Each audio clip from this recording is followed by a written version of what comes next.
صحیح بخاری میں حضرت جریج کا ذکر فرمایا، جریج نفل پڑھ رہے تھے، ماں نے آواز دی، وہ آ نہیں سکے، نماز میں تھے، ماں ناراض ہو گئی، اس نے ہاتھ اٹھا کے کہا اللہ یہ اتنی دیر تک مرے نہ جب تک کسی بری عورت کا منہ نہ دیکھ لے۔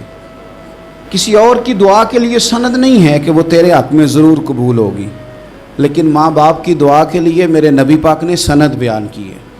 سید عالم صلی اللہ علیہ وسلم فرماتے ہیں جب بھی ماں باپ اولاد کے لیے ہاتھ اٹھاتے ہیں رب ضرور قبولیت کا شرف عطا کرتا ہے۔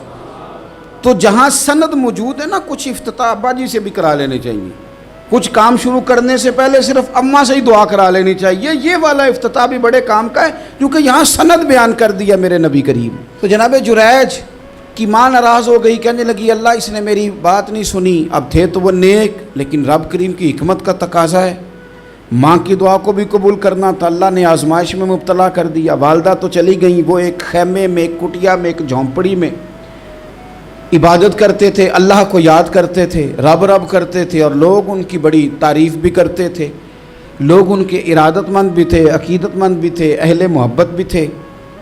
ایک عورت آ گئی، بس وہ اللہ کی حکمت پوری ہونی تھی، اس نے آ کے پہلے تو انہیں اپنی طرف مائل کرنا چاہا، جب نہ مائل ہوئے تو الزام لگا دیا۔ یہ ہمارے دور کا تقاضا ہے، لوگ پہلے آپ کو اپنے حق میں قائل کرتے ہیں، اپنی فرما برداری میں لانا چاہتے ہیں، اگر آپ نہیں آتے تو پھر وہ آپ کو مجرم قرار دے دیتے ہیں، یا میرے ساتھ چل ورنہ پھر میں تیرے خلاف پراپوگنڈا کروں گا۔ دو ہی باتیں، پہلے اس نے قائل کیا، جب جناب جنید قائل نہ ہوئے تو اس نے قریب ایک چرواہا تھا، اس چرواہے کے ساتھ جا کے منہ کالا کیا، مقررہ وقت پہ بچہ پیدا ہو گیا۔ لوگوں نے کہا کس کا ہے؟ کہنے لگی اس خانقاہ میں، اس حجرے میں عبادت کرنے والے کا ہے۔ اگر کسی دیندار پر ذرا سا بھی الزام لگ جائے تو آپ یقین کریں کہ بڑے بڑے خوفناک لوگ بھی نیک ہو جاتے ہیں، جن کا اپنا سارا ماضی کالا سیاہ ہو وہ بھی اجالوں کے راہبر بن جاتے ہیں، جن کی اپنی زبانیں ساری زندگی آلودہ رہی ہوں وہ بھی بڑے بڑے اعلیٰ سچ بولنے لگتے ہیں۔ اعلیٰ کچے میرے مکان کی دیوار کیا گری، لوگوں نے تو میرے صحن میں رستے ہی بنا لیے۔ بڑے لوگ آ جاتے ہیں پھر بڑا کچھ کرتے ہیں اور بڑے بڑے خوفناک جملے کستے ہیں، بس کو نقطہ جو ہاتھ آ گیا ایسے جیسے گرنے کا انتظار کر رہے تھے۔ اب جناب لوگ اٹھے، احتجاج شروع ہو گیا، شور پڑ گیا، یہ بابا بڑا نیک بنتا تھا، نفل پڑھتا تھا، عبادتیں کرتا تھا، دیکھو اس کا حال کیا ہے کہ اس نے ناجائز بچہ پیدا کیا۔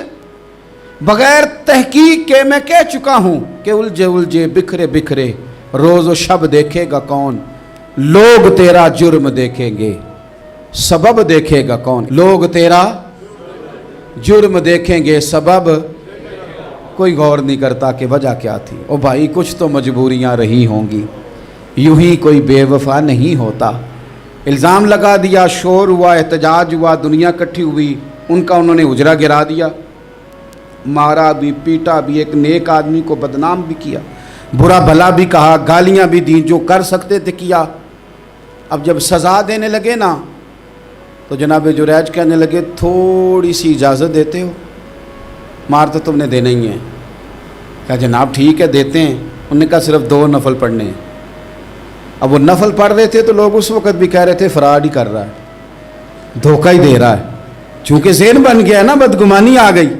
انہوں نے 2 نفل پڑھ کے ہاتھ اٹھائے، کہا اللہ جانا تو میں نے ہے، پر اس رسوائی کے ساتھ جنازے تک نہیں خراب ہو جاتے، قبریں تک نہیں لوگ بدنام کر دیتے، کہ اللہ جانا تو ہے پھر اس رسوائی کے ساتھ تو میری مدد فرما، اب تو میرا کیس تیری ہی عدالت میں ہے، تو رحمت کا دروازہ کھول۔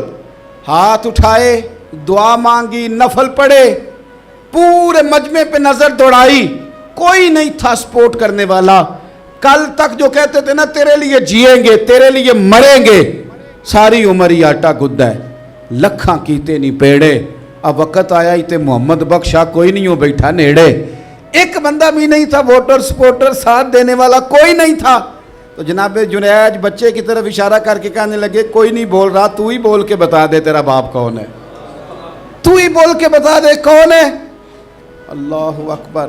میرا رب جب چاہے تو بچے بولتے ہیں، رب چاہے تو گونگے بولتے ہیں، رب جب چاہے تو پھر پتھر بھی بولتے ہیں۔